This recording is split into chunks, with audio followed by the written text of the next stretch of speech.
Hello दोस्तों, आपका स्वागत है आपके अपने यूट्यूब चैनल पर जिसका नाम है आयस क्रांति। और हम आज एक नई सीरीज़ शुरू करने जा रहे हैं क्योंकि आज है 1 जनवरी 2023, नए साल का नया दिन।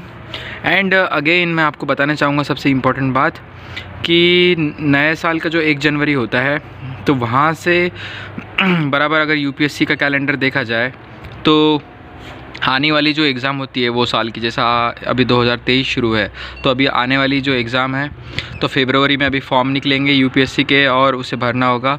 एंड देन मई में एग्ज़ाम है 28 तारीख को, तो बराबर 5 महीने बचते हैं 1 तारीख से उस साल वाले एग्ज़ाम के यूपीएससी एग्ज़ाम के लिए। अगर आपको डेडिकेटेडली प्रिपेयर करना है तो आपको, अगर मैं जैसे कि सोच रहा हूँ कि अगर मैं नया कैंडिडेट होता तो मैं ज़ीरो से अगर प्रिपेयर करता तो आज ये दिन बहुत सही दिन है प्रिपरेशन स्टार्ट करने के लिए यूपीएससी के लिए। तो फिर प्रिपरेशन मैं कौन से साल के लिए करता, तो मैं ये 2023 जो भी 5 महीने में एग्ज़ाम आने वाली है उसके लिए नहीं करता, इसके नेक्स्ट ईयर के लिए करता। तो होता ये क्योंकि यूपीएससी में पूछे जाते हैं करंट अफेयर्स, उनसे आते हैं क्वेश्चन एंड आंसर्स और उन्हीं से डायरेक्टली आपका इंटरव्यू बेस्ड होता है और आपका न्यूज़पेपर का जो अवेयरनेस है वो अच्छे तगड़े लेवल का होना चाहिए। तो ये सब कुछ को ग्रो करने के लिए, आपकी यूपीएससी की मैच्योरिटी को ग्रो करने के लिए जो है 1.5 साल का समय लगता ही है जब आप एग्ज़ाम को देने जाए। तो जैसा कि अभी से अगर आप स्टार्ट करेंगे, जैसे मैं अगर मान लीजिए मैं फ्रेशली पूरा ज़ीरो से स्क्रैच से अगर स्टार्ट कर रहा हूँ आज से, तो मेरी सही तरह की प्रिपरेशन होंगी अगले साल के अप्रैल और मई में जो एग्ज़ाम होंगी उसके लिए। और उसमें फिर वहाँ तक का समय अगर काउंट किया जाए तो बराबर 1.5 साल का समय बच जाता है। तो 1.5 साल का समय होगा। तो शुरुआत कैसे की जाए, तो आज का पहला दिन तो मेरे पास है। जो सबसे पहला काम करना चाहिए आपने वो है सिलेबस। तो जैसा भी आप देख पा रहे होंगे, आपको उल्टा दिखाई दे रहा होगा, रुको मैं आपको दिखाता हूँ। तो सबसे पहला काम करना है आपको यूपीएससी का जो सिलेबस है उसकी निकाल लेनी है प्रिंट। मैं आपको ये डिस्क्रिप्शन में दे दूंगा, आप वहाँ से इसकी पीडीएफ निकाल सकते हैं। चारों सिलेबस की GS1, GS2, GS3, GS4।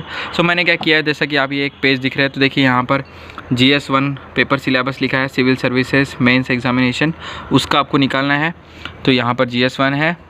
फिर बाद में इसके पीछे मैंने GS2 जो है उसका पेपर सिलेबस चिपका लिया और दोनों को लैमिनेशन कर लिया है। और जैसे कि आप देखेंगे मैंने हर यहाँ पर छोटे छोटे मीनिंग्स लिखे हुए हैं। जैसे कि यहाँ पे लिखा हुआ है आपको सिलेबस को खुद से समझना पड़ेगा। जैसे यहाँ पे एक एक वर्ड को ध्यान देना होगा। जैसे यहाँ लिखा है सैलिएंट। अब सैलिएंट हम बचपन से सुनते आ रहे हैं, बट सैलिएंट का एग्जैक्ट मीनिंग क्या है, तो मोस्ट इंपॉर्टेंट उसका मीनिंग है।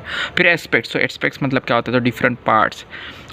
तो इस तरीके। फिर यहाँ लिखा है middle of the 18th century. तो एग्जैक्टली आपको ध्यान में आना चाहिए कि middle of the 18th century किसकी बात कर रहा है। तो ये 1757 जो है उसकी बात कर रहा है, जब बैटल ऑफ जो है प्लासी जो हुई थी इस हिसाब से।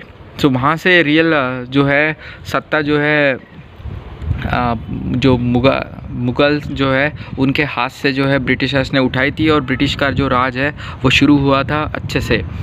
एक एक जब वर्ड आपको पता होगा तब जाके आप जो है प्रिपरेशन अच्छे से कर पाएंगे। तो आज मैं फिर से एक बार पूरा सिलेबस याद कर रहा हूँ इस हिसाब से। देखिए मैंने पूरा इंटीग्रेशन करके रखा है, पूरा बारीक से हर एक चीज़ जो है उसको मीनिंग लिख लिख के यहाँ पर इस हिसाब से। तो देखिए बहुत अच्छा लग रहा है सिलेबस। और अभी बैठा हूँ मैं स्कूल के सीढ़ियों पे और यहीं जो है मैं सिलेबस को याद कर रहा हूँ। इस हिसाब से आपका फर्स्ट जो है वीडियो मैं ये बनाया। तो यहाँ से मैं आपको अब चीज़ें बताऊँगा। तो मैंने क्या किया है, 45 मिनट्स दिए हैं इस एक GS1 के सिलेबस को याद करने के लिए। देखिए ये 1 पेज का ही सिलेबस है GS। फिर उसके बाद मैंने 15 मिनट का ब्रेक लिया है। उसके बाद मैं GS2 का सिलेबस याद करूँगा। देखिए जो 2 पेज का सिलेबस दिख रहा है, 1.5 पेज का। उसके बाद फिर से 15 मिनट का ब्रेक लूँगा।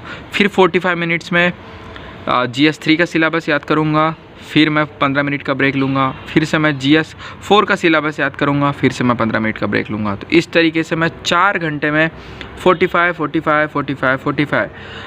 मिनट्स में 4 सिलेबस याद करने वाला हूँ। ये मैं कर रहा हूँ डे 1 पे। तो आप भी अगर फिर से न्यूली फ्रेश स्टार्ट करना चाहते हैं या ज़ीरो से स्टार्ट करना चाहते हैं तो आपके पहले दिन का काम है सिलेबस को याद करना। और मैंने ये स्ट्रैटेजी यूज़ की है। तो आपको थोड़ा ज़्यादा समय लग भी सकता है याद करने के लिए, क्योंकि मैंने इसके पहले भी ये सिलेबस याद किया था तो मुझे बहुत सी चीज़ें याद है पहले से। बट अगर मैं तो 45 मिनट्स में मेरा पूरा ओरली ये याद हो जाएगा। मुझे एक सिलेबस याद हो चुका है GS1 का। तो आप भी इस तरीके से स्टार्ट कर सकते हैं। और शुरुआत के 1 मंथ में, जैसा कि मान लीजिए अगर आप बिगनर थे तो आप एक काम कीजिए, आप एक दिन में एक सिलेबस याद कीजिए, GS 1 का एक सिलेबस याद कीजिए, दूसरे दिन नेक्स्ट डे GS 2 का याद करो, फिर 3 का याद करो, फिर 4 का याद करो।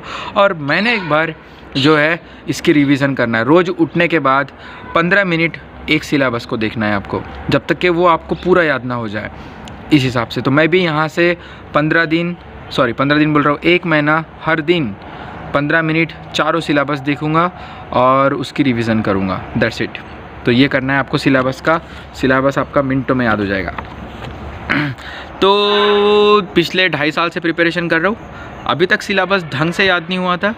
ये भी एक रीज़न हो सकता है कि हमारा सिलेक्शन अभी तक ना हुआ हो, क्योंकि चीज़ें याद तो नहीं आ रही थी, इसलिए मैं फिर से एक बार जंप कर रहा हूँ। तो आप ये गलती मत करना जो मैंने की, जो सिलेबस वर्ड टू वर्ड याद नहीं था। ठीक है, तो गो फॉर इट।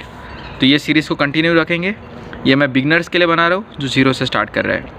सो आशा करता हूँ ये सीरीज़ आपको बहुत अच्छी लगेंगी। सो ये है उसका फर्स्ट वीडियो। तो तब तक के अपना ख्याल रखिए, मिलते हैं अगले वीडियो में। जय हिंद।